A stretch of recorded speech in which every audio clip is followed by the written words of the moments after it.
Hello दोस्तों, आज हम मैथ्स के लिए जो बहुत ही बेसिक सी चीज़ें हैं वह सीखेंगे। यह आपके लिए बहुत ही इम्पोर्टेंट है। इसे पूरा देखिए, पूरा समझिए, क्योंकि जब हम क्वेश्चंस करते हैं तो हमें बहुत सी दिक्कत आती है कि जब हम प्लस कोई संख्या प्लस प्लस में है, उनका गुणा हो रहा है या जोड़ रहे हैं, घटा रहे हैं, तो चिन्ह क्या लिखेंगे हम। कई बार हम पूरा क्वेश्चन सॉल्व कर लेते हैं और चिन्ह गलत हो जाता है, तो हमारा वह पूरा क्वेश्चन ही गलत हो जाता है। तो आइए हम समझते हैं। हम शुरुआत करते हैं कि चिन्हों का गुणा करते हैं तो क्या होता है। जैसे हमारे पास चिन्ह दिए होते हैं प्लस माइनस इंटू और भाग का, ये हमारे पास बेसिक से चिन्ह है। अब हम चिन्हों का गुणा कर रहे हैं, मतलब से कि हम प्लस इंटू प्लस का गुणा करेंगे, माइनस इंटू माइनस का गुणा करेंगे या माइनस इंटू प्लस का गुणा करेंगे, तो हमारे पास क्या आएगा। सबसे पहले हमने लिखे हैं कि हम प्लस और प्लस का जब गुणा करते हैं तो हमारे पास प्लस आता है।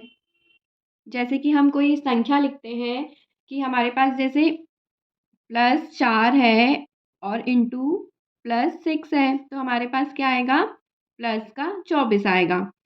या जैसे कि हम ये चिन्ह ना लिखें, नॉर्मल हम 4 और 6 का गुणा कर रहे हैं। जब हमारे पास कोई संख्या लिखी होती है और उसके सामने कोई चिन्ह नहीं होता है, तो मैथ्स का एक रूल है कि वह संख्या हमेशा प्लस में ही होती है। तो भी इसका आंसर 24 आएगा। हम यहाँ प्लस लगाएं या ना लगाएं, यहाँ ऑलरेडी प्लस लगा हुआ है। यह मैथ्स का रूल है। मैं फिर से रिपीट कर रही हूँ। अब यहाँ मान लो हमने इसका गुणा करे 5 इंटू 3 का, तो यहाँ 15 आएगा और ये भी सब प्लस में है। माइनस और माइनस का गुणा करेंगे तो प्लस आएगा। अब हम इसे एग्जाम्पल के थ्रू समझते हैं। जैसे कि हमने -7 इंटू -8 का गुणा करेंगे तो हमारे पास कितना आएगा, 56। तो जब हम माइनस और माइनस का गुणा कर रहे हैं तो हम प्लस प्लस में उस चीज़ का आंसर देंगे। अब जैसे हमने यहाँ -9 इंटू -1 का गुणा करे तो यहाँ पे 9 आएगा। अब हम यहाँ प्लस नहीं भी लगाते हैं तो मैथ्स के रूल के अनुसार जहाँ कोई चिन्ह नहीं है संख्या के सामने तो वहाँ प्लस लगा हुआ होता है।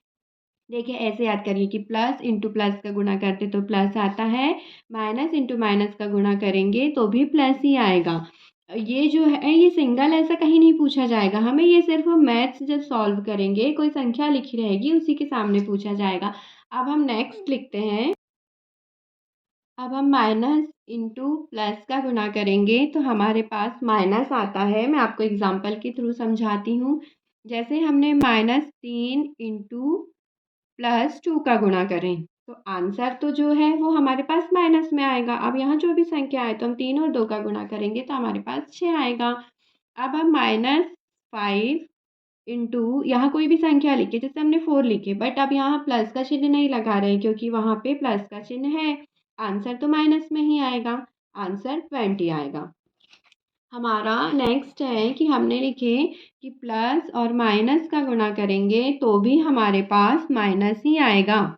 अब जैसे हम कोई संख्या लिखते हैं, पहले प्लस वाली आएगी तो हमने 6 लिखे, 6 इंटू -3 का गुणा करें तो हमें माइनस में ही आंसर आएगा और आंसर हमारे पास क्या आएगा, 6 और 3 का गुणा करेंगे तो हमारे पास 18 आएगा।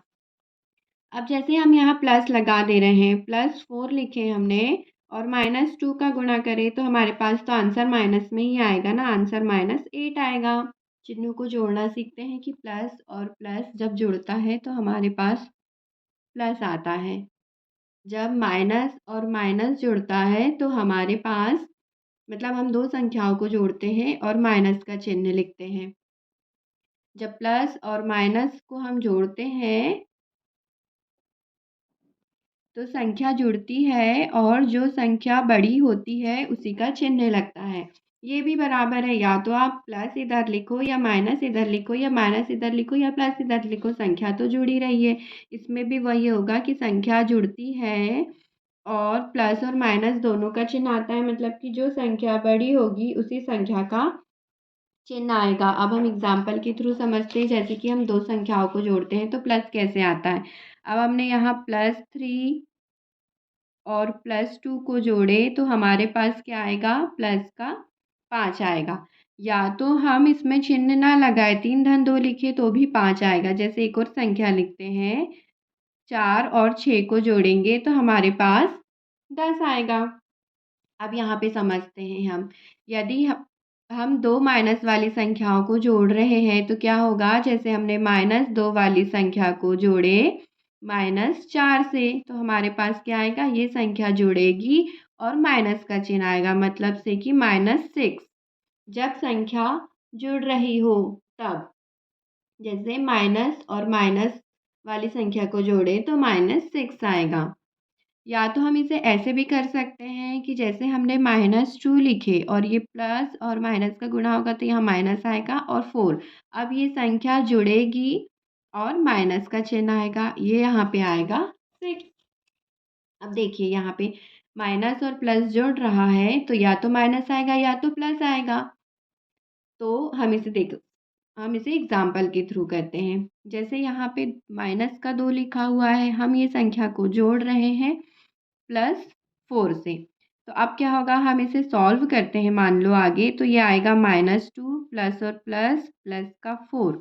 अब क्या होगा, संख्या घटेगी और जो बड़ी संख्या है ना उसका चिन्ह आएगा। जैसे कि -2 में से +4 को हम सॉल्व करेंगे तो 2 आएगा, घटेगा और बड़ी संख्या का चिन्ह मतलब कि 4 आएगा। ये आंसर होगा हमारी इस वाला जो हमने यहाँ पे लिखे इसका।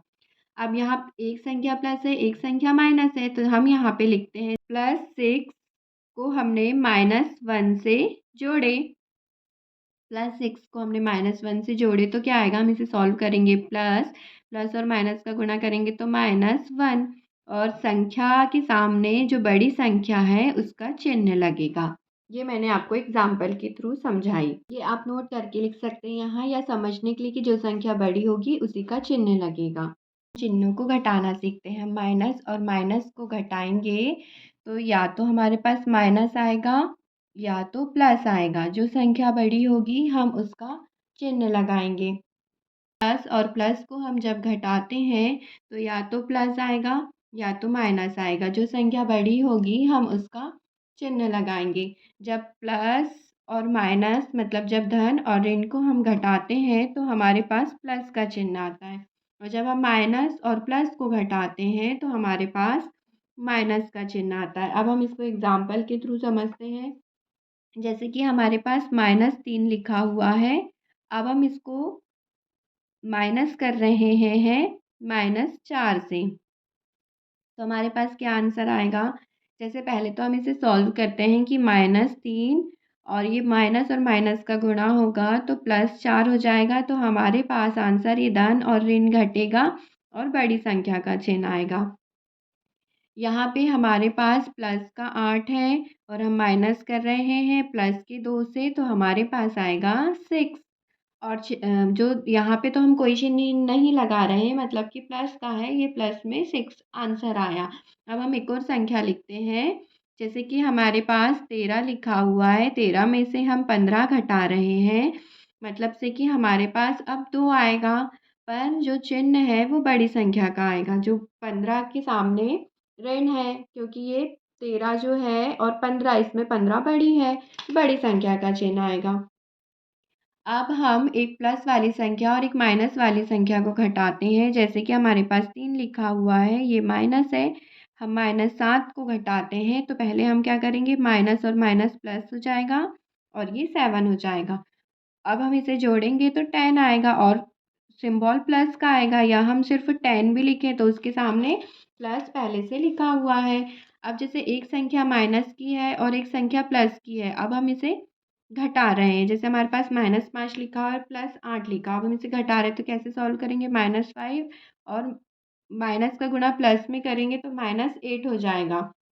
अब ये दोनों संख्या जो है वो जुड़ेगी और माइनस का चिन्ह आएगा, मतलब माइनस हमारे पास 13 इसका आंसर आएगा। अब हम चिन्हों का भाग सीखते हैं कि हमारे पास +8 और +4 का भाग देंगे, मतलब हम इसे ऐसे अंश बटे हर के रूप में लिखेंगे। जैसे हमने +8 और 4 का भाग दिए तो हमारे पास 2 बचेगा प्लस का। अब जैसे यहाँ -8 है बटे -4 है तो ये माइनस से माइनस कट जाएगा। अब हमारे पास +2 बचेगा, ठीक है, 4 एकम 4, 4 दूनी 8।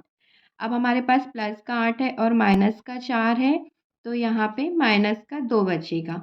यहाँ माइनस का 8 है, प्लस का 4 है, हम 4 में से इसको मतलब सॉल्व करेंगे तो हमारे पास माइनस का 2 बचेगा। आप एक नोट करके लिख लीजिए कि यदि माइनस जो है वो अंश में हो या हर में हो, आंसर में हम माइनस ही लिखेंगे।